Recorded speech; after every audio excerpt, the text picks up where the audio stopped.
Hey guys, welcome back to another episode of Jason's RC Reviews. Today we will be doing a first look at the H-King P51 Moonbeam Mcswine. So this is my first warbird, and if you didn't know already, warbirds do have some different tendencies in flight, which can make them a little bit harder to fly, such as torque roll on takeoff. So this is a smaller warbird, and it comes in at a price point of under $75. Which I think is pretty darn good for the value that you get in this.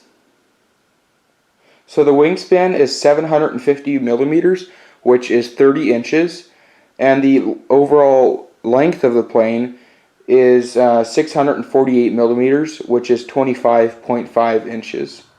So this is a 4-channel plane, so you don't need a very expensive receiver. Just a basic receiver will work. You don't need anything above 4 channels. It uses a 850 milliamp 3S LiPo, or you can also use a 1000 milliamp 2S. So I've heard that the 2S battery is more scale, and the 3S is just a bit more power to play around with when doing some fun aerobatics. So flight time on this is going to be around 5 minutes according to Hobby King's website. The build was pretty simple. Everything fitted great. You had to put on the wing, tail section, landing gear, and the tanks. The build time was about 30 minutes. So to put the wing on, basically what you had to do is you had to slide it underneath here, and then basically you just had to install the screw. And for the wheels, you basically just had to slide them into this little spot here and install this screw. For the fuel tanks, you just had to use the double-sided tape that was on there. And for the tail section, you just fit the tail together, and then you screw the tail section together using these 2 screws here in these holes. So the spare parts that are currently available for this are the spinner and the prop. I'll leave links for those in the description. So the cool thing about this prop on here actually is that it is individual blades. Now this can make it a bit harder to balance the prop, as when you order a prop it could be completely differently balanced than all the other ones. Looking at the plane here, you can see here's your front spinner and prop, and you have some nice, very nice props here with some very nice scale details. Here it says Hamilton and Hamilton Standard. So there's definitely some nice details on here.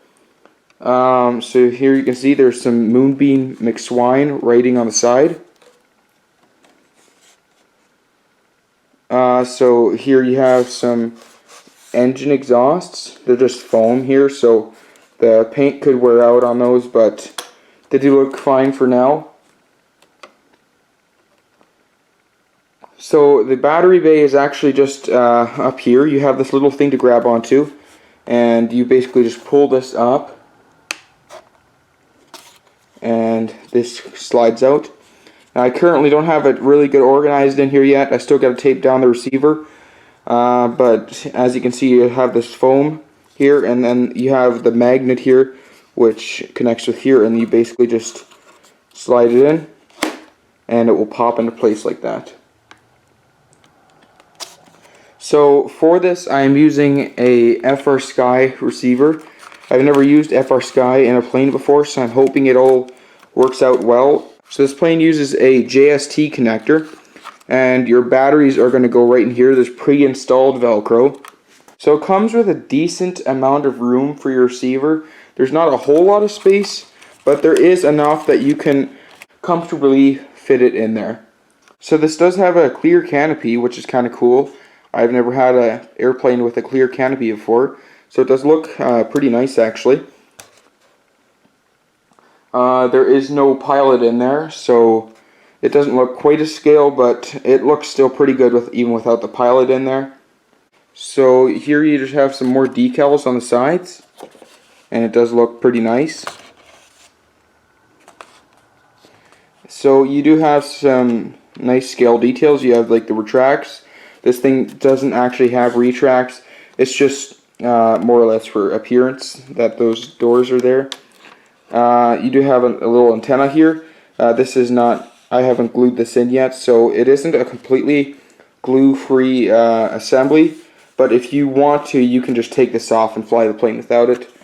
If you do crash, this is most likely going to break off, but I'm probably going to hot glue it in there, and if it breaks, I guess I'll just take it out then. So underneath here, obviously, you have the landing gear, and you do have some wheel pants here, and they're just some foam tires. And this tire might be a little bit too tightened. I might loosen that up before I do the maiden on it. But here are your landing gear sides. So here you have your aileron servos. They're just in the foam there. On this side, here's your aileron servo there as well. So here you might have thought it was a fake intake, but it actually is a real intake. There's just a smaller hole in there, and the air comes out here at the back. So this does have a steerable tail wheel also that does move with the rudder. I believe, yeah, this tail wheel is also just foam. And underneath the tail section also looks pretty nice. So I will be powering this thing up now, and I'll be showing you guys some of the movements of the ailerons and rudder and elevator, and I will also give it some throttle. Now there was one thing that I was not very happy with, and that is very minor, but I don't know if you can see this, but there is a little bit of it looks like they might have not joined it correctly, and they kind of smeared some glue over there and then painted over top. So that doesn't look exactly the nicest, but that is the only defect I've had with this thing. So the batteries that you're going to be using on this are the 850 milliamp 3S, and here's your JST connector, and you can also use this 1000 milliamp 2S that also has the JST connector. I'll be just powering it up with the 3S here. So now we're going to plug in the battery.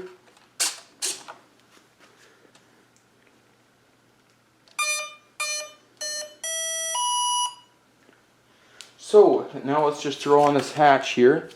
Just tuck away some of these wires. There'll be more room in here once I get everything kind of organized, but we'll just throw these in here for now.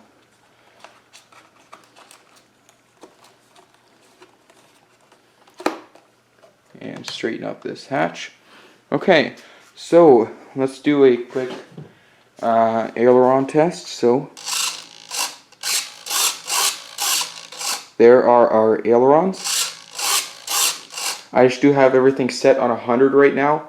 I'm gonna make some low rates for this thing just so that the rates aren't too high when I'm doing the maiden flight. So here's the tail section. We have rudder.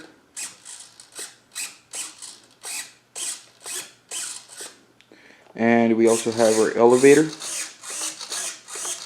Both of those look very nice. So let's give it a little bit of throttle.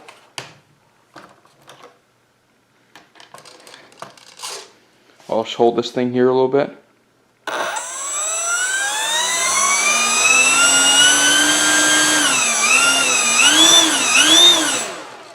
Oh yeah, it's got some power.